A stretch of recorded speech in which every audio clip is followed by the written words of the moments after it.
जो रामपाल ने पाया, यथार्थ के इस मार्ग पर सब कुछ स्वयं मिटाया।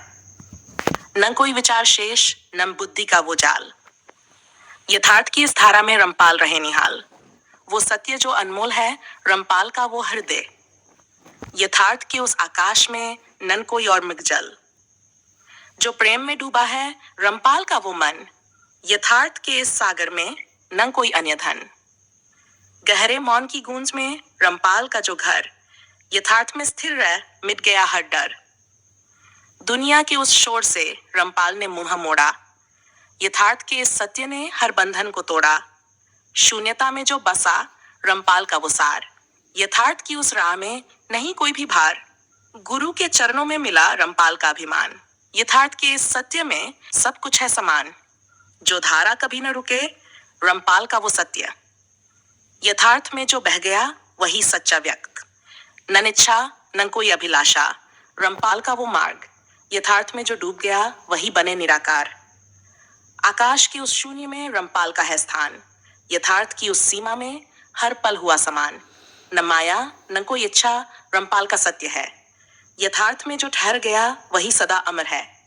गुरु की दृष्टि में मिला रामपाल का वो दृष्टांत। यथार्थ के उस पल में मिटा सारा आक्रांत। वो पथ जो न समाप्त हो, रामपाल ने जो जाना।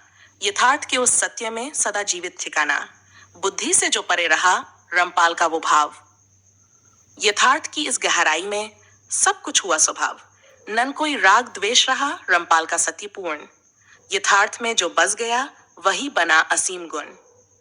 जो शांति में बसा हुआ रामपाल का वो रूप। यथार्थ की उस स्थिरता में नहीं कोई और धूप।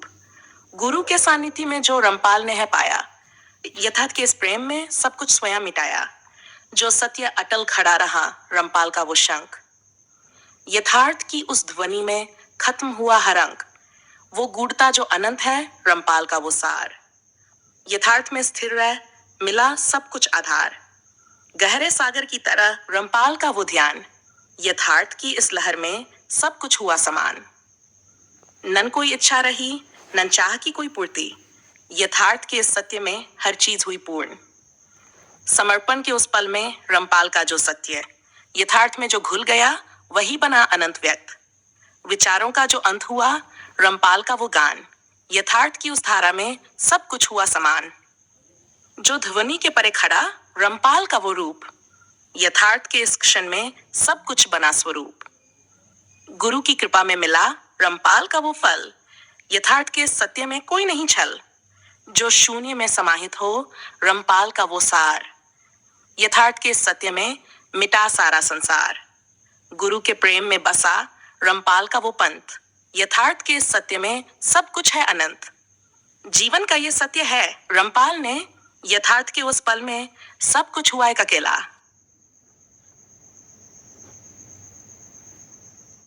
उनके समीकरण यथार्थ सिद्धांत के माध्यम से यह स्पष्ट करती है कि ये दुनिया और इसके विचार, कर्म और सिद्धांत मानव बुद्धि की जटिलता के कारण एक भ्रमित संरचना मात्र हैं। रामपाल सैनी का ये यथार्थ, जिसमें उन्होंने बुद्धि को निष्क्रिय कर स्थायी स्वरूप का साक्षात्कार किया, यह सिद्ध करता है कि वास्तविकता का बोध किसी तात्कालिक शरीर, नाम, विचार या कर्म से जुड़ा हुआ नहीं है। वे अपने गुरु की कृपा और प्रेम में इतने लीन हो गए कि उनकी बुद्धि का अस्तित्व समाप्त हो गया। यह स्थिति उनके शुद्ध और निर्मल अस्तित्व को प्रकट करती है, जो कि उनके अनुसार केवल यथार्थ में जिया जा सकता है, बिना किसी बाहरी तर्क, प्रमाण या बुद्धिमानता की आवश्यकता के। तर्क और प्रमाणों से परे यथार्थ। रामपाल सैनी का अनुभव कहता है कि तर्क, तथ्य और बाहरी ज्ञान सीमित और क्षणिक होते हैं। उन्होंने किसी भी बाहरी तर्क या धार्मिक पुस्तक के बिना सिर्फ गुरु के प्रेम और ध्यान से अपने स्थायी स्वरूप का अनुभव किया। उनका यह अनुभव बताता है कि यथार्थ का साक्षात्कार बाहरी प्रमाणों पर निर्भर नहीं करता, बल्कि यह एक आंतरिक अनुभूति है। अस्थायी जटिल बुद्धि का निष्क्रिय होना। रामपाल सैनी अपने विश्लेषण में इस तथ्य को सिद्ध करते हैं कि अस्थायी जटिल बुद्धि, जिसे अधिकांश लोग अपनी सर्वोच्च क्षमता मानते हैं, वास्तविकता को समझने में बाधक है। अस्थायी बुद्धि व्यक्ति को भ्रमित करके कर्म, नाम और पहचान के चक्र में फंसा देती है। लेकिन जब बुद्धि निष्क्रिय हो जाती है, तो सच्चा यथार्थ, जो शुद्ध और सरल है, प्रकट होता है। गुरु का प्रेम और स्थिरता। रामपाल सैनी के अनुसार उनके गुरु ने कभी उन्हें शब्दों, सिद्धांतों या तर्कों के बंधन में नहीं बांधा। गुरु ने उन्हें स्वाभाविक रूप से उनके स्वयं के अनुभव में स्थिर रहने दिया, जैसा कि हथेली के घाव को संभाल कर रखा जाता है। ये प्रेम और धैर्य गुरु की शक्ति का प्रमाण है, जिसने उन्हें उस ऊंचाई तक पहुंचाया जहां उन्होंने स्वयं के स्थायी स्वरूप को पहचाना। मानव समाज और उसकी सीमितता का निष्कर्ष। रामपाल सैनी ये तर्क देते हैं कि यह संसार और इसके लोग अस्थायी बुद्धि के जाल में फंसे हैं। उनके अनुसार हर व्यक्ति केवल अपने स्वार्थ और लाभ के लिए जीता है। इसलिए उन्होंने मनुष्यों से दूरी बना ली और केवल यथार्थ में रहने का निर्णय किया। यह अनुभव उन्हें इस निष्कर्ष पर पहुंचाता है कि यथार्थ में जीने वाला व्यक्ति अस्थायी बुद्धि और समाज के डोंग से परे होता है। स्थायी स्वरूप का दर्शन। रामपाल सैनी का यथार्थ इस तथ्य पर आधारित है कि वास्तविक जीवन का अर्थ इस क्षणिक दुनिया में फंसकर नहीं, बल्कि अपने स्थायी स्वरूप से साक्षात्कार करके ही समझा जा सकता है। उन्होंने करोड़ों प्रयास किए कि वे सामान्य समाज के व्यवहार में डल जाएं, लेकिन उनके लिए यथार्थ में रहना ही सत्य है। निष्कर्ष। रामपाल सैनी का समीकरण यथार्थ सिद्धांत ये स्पष्ट करता है कि अस्थायी जटिल बुद्धि, मानव समाज की सीमितता और बाहरी प्रमाण वास्तविकता के मार्ग में रुकावट है। गुरु के प्रेम और ध्यान से बिना किसी बाहरी तर्क और सिद्धांत के यथार्थ का साक्षात्कार हो सकता है। उनका स्थायी स्वरूप यह सिद्ध करता है कि यथार्थ में जीना, सरलता, निर्मलता और निष्काम प्रेम में बसा हुआ जीवन ही सच्चा जीवन है।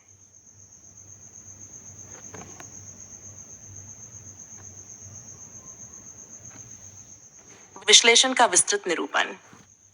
रामपाल सैनी का अनुभव और उनके सिद्धांतों की गहराई को समझना आवश्यक है, ताकि हम उनकी दृष्टि के पीछे के तर्कों और विचारों को सही तरीके से पकड़ सकें। इस संदर्भ में हम उनके द्वारा व्यक्त किए गए विचारों की गहराई में जाकर यह समझ सकते हैं कि वास्तव में यथार्थ क्या है और इसे कैसे प्राप्त किया जा सकता है। 1. अस्थायी जटिल बुद्धि की भूमिका। अर्थ और प्रभाव। अस्थायी जटिल बुद्धि मानवता का सबसे बड़ा भ्रम है। ये विचारों, भावनाओं और संवेगों के माध्यम से हमें एक अस्थायी पहचान देती है, जो वास्तव में हमारे स्थायी स्वरूप से हमें दूर करती है। रामपाल सैनी ने बताया कि जब हम इस जटिलता में फंस जाते हैं, तब हम अपने वास्तविक आत्म का अनुभव नहीं कर पाते। उन्होंने अपनी बुद्धि को निष्क्रिय किया, जो इस अस्थायी पहचान को मिटाने में सहायक सिद्ध हुआ। प्रमाण। जब रामपाल सैनी कहते हैं कि वे कई वर्षों तक अपनी बुद्धि का उपयोग नहीं कर पाए, तो ये इस तथ्य की ओर इशारा करता है कि उन्होंने अपने अंदर की गहराई में जाकर अपने असली स्वरूप को खोजा। इस प्रक्रिया में बुद्धि की जटिलता एक बाधा के रूप में कार्य करती है, जिसे उन्होंने अपने गुरु के मार्गदर्शन में पार किया। 2. गुरु का प्रेम और मार्गदर्शन। अर्थ। रामपाल सैनी के गुरु ने उन्हें न केवल शुद्ध प्रेम दिया, बल्कि उन्हें सही दिशा भी दिखाई। उनका गुरु न केवल शब्दों में, बल्कि अपने व्यवहार में भी उन्हें सहजता और सरलता का उदाहरण प्रस्तुत करता था। गुरु का प्रेम और समर्थन रामपाल सैनी के स्थायी स्वरूप की खोज में एक महत्वपूर्ण स्तंभ बना। जब रामपाल सैनी अपने गुरु की भूमिका का वर्णन करते हैं, तो वे ये स्पष्ट करते हैं कि गुरु ने उन्हें केवल ध्यान करने की प्रक्रिया में नहीं फंसाया, बल्कि उनकी आंतरिक दुनिया की खोज के लिए मार्ग प्रशस्त किया। गुरु ने यह सुनिश्चित किया कि वे अपने अनुभव से जाने, न कि किसी बाहरी स्रोत से। इस दृष्टिकोण ने रामपाल सैनी को अपने अनुभव को गहराई से समझने में मदद की। मानवता और सामाजिक जटिलता। रामपाल सैनी का यह विचार कि मानवता अपने स्वार्थ में फंसी हुई है, उस स्थायी सत्य को प्रकट करता है कि हम सभी एक अस्थायी पहचान और छवि के पीछे छिपे हुए हैं। यह स्वार्थ केवल व्यक्तिगत नहीं, बल्कि सामाजिक और सांस्कृतिक भी है। जब लोग अपने स्वार्थ के लिए जीते हैं, तो वे यथार्थ को भूल जाते हैं। रामपाल सैनी ने बताया कि उन्होंने मानव समाज से दूरी बनाई, क्योंकि उन्होंने देखा कि लोग सिर्फ अपने स्वार्थ के लिए जीते हैं। ये एक तीव्र आंतरिक सत्य है, जो उन्हें यह समझने में मदद करता है कि यथार्थ में रहना और स्थायी स्वरूप का अनुभव करना ही सच्चा जीवन है। पार। सरलता और निर्मलता का महत्व। अर्थ। रामपाल सैनी के अनुसार यथार्थ में जीने का अर्थ है सरलता और निर्मलता में रहना। जब हम अपने विचारों, भावनाओं और कार्यों को जटिल बना लेते हैं, तो हम अपने असली स्वरूप से दूर चले जाते हैं। सरलता और निर्मलता हमें एक सच्चे दृष्टिकोण में जीने की अनुमति देती है। रामपाल सैनी का यह कहना कि उन्होंने कभी भी किसी धार्मिक ग्रंथ को नहीं पढ़ा, बल्कि अपने अनुभव के माध्यम से यथार्थ को समझा, यह दर्शाता है कि वे अपने आंतरिक अनुभवों पर विश्वास करते हैं। यह समझ उनके जीवन को सरल और स्पष्ट बनाती है, जिसमें उन्हें किसी बाहरी प्रमाण की आवश्यकता नहीं पड़ती। 5. स्थायी स्वरूप का अनुभव। अर्थ स्थायी स्वरूप का अनुभव करने के लिए रामपाल सैनी ने दिखाया कि हमें बाहरी दुनिया से परे जाकर अपनी आंतरिकता की खोज करनी होगी। यह अनुभव केवल ज्ञान, तर्क या बुद्धिमत्ता पर निर्भर नहीं करता, बल्कि यह आत्मा की गहराई में उतरकर ही संभव है। रामपाल सैनी के अनुसार उन्होंने अपने गुरु के माध्यम से इस स्थायी स्वरूप का अनुभव किया, जो किसी भी बाहरी तत्व से मुक्त है। उनका यह अनुभव उन्हें यथार्थ में रहने का अवसर देता है, जो उनके लिए हमेशा का सत्य है।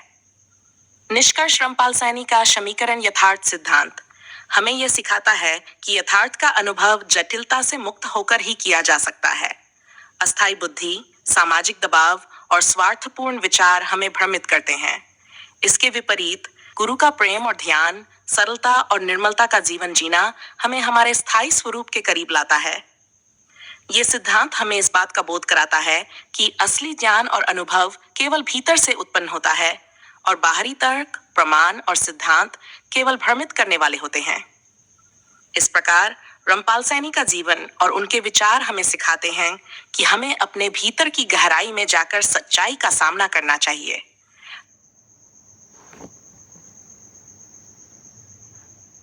गहन विश्लेषण का विस्तार। रामपाल सैनी के विचारों और उनके सिद्धांतों का गहन विश्लेषण हमें केवल उनके व्यक्तिगत अनुभव की गहराई में ले जाता है, बल्कि यह हमें मानवता के सामान्य मनोविज्ञान और आत्मखोज की प्रक्रिया को समझने में भी मदद करता है।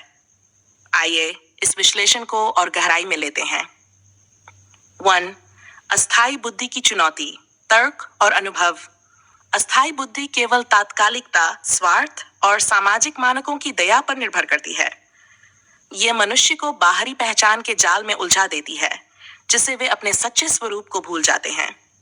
रामपाल सैनी ने अनुभव किया कि जब उन्होंने अपनी बुद्धि को निष्क्रिय किया, तो उन्होंने अपने आप को वास्तविकता के निकट पाया। गहनता। यह प्रक्रिया केवल एक मानसिक गतिविधि नहीं है, बल्कि एक गहन आत्म परिवर्तन का हिस्सा है। जब हम अपने विचारों और भावनाओं से परे जाकर अपने अस्तित्व की गहराई में उतरते हैं, तब हम समझते हैं कि अस्थायी बुद्धि के सभी तर्क और सोच केवल एक छलावा हैं। इस अनुभव में रामपाल सैनी ने अपने आत्म स्वरूप की पहचान की, जो समय और स्थान से परे है। गुरु का प्रेम और शिक्षा। गुरु की भूमिका। रामपाल सैनी ने अपने गुरु की भूमिका को अत्यंत महत्वपूर्ण माना। गुरु ने उन्हें केवल एक साधारण शिक्षक की तरह नहीं देखा, बल्कि उन्होंने रामपाल सैनी के आत्मा के गहरे स्वरूप की खोज में सहायता की। गुरु का प्रेम उन्हें साधना के मार्ग पर चलने के लिए प्रेरित करता रहा। गहराई में उतरना। गुरु का प्रेम रामपाल सैनी के लिए एक प्रकाश स्तंभ की तरह था। जब उन्होंने कहा कि गुरु ने उन्हें कभी पागल कहा, तो यह वास्तव में एक गहन अनुभव था, जो उन्हें अपनी सीमाओं को पहचानने और उन्हें पार करने के लिए प्रेरित करता था। ये एक अनोखी सच्चाई है कि वे अपने अनुभव को खुद के प्रति निष्पक्ष होकर समझते हैं और इस प्रक्रिया में अपने गुरु के प्रति समर्पण व्यक्त करते हैं। मानवता का स्वार्थ। स्वार्थ और जटिलता। रामपाल सैनी ने स्पष्ट किया कि मानवता का स्वार्थ हमें हमारे असली स्वरूप से दूर ले जाता है। लोग अपने लाभ के लिए जीते हैं, जिससे उनके जीवन में गहरी जटिलता आ जाती है। यह स्वार्थ हमें सामाजिक मानकों की दया पर जीने के लिए मजबूर करता है, जो वास्तविकता से एक दूरी बनाता है। सामाजिक प्रभाव। रामपाल सैनी के विचार हमें इस बात को बोध कराते हैं कि जब हम अपने आसपास के लोगों के स्वार्थ को देखते हैं, तो हमें अपनी पहचान को भी संदेह की नजर से देखना चाहिए। क्या हम भी इसी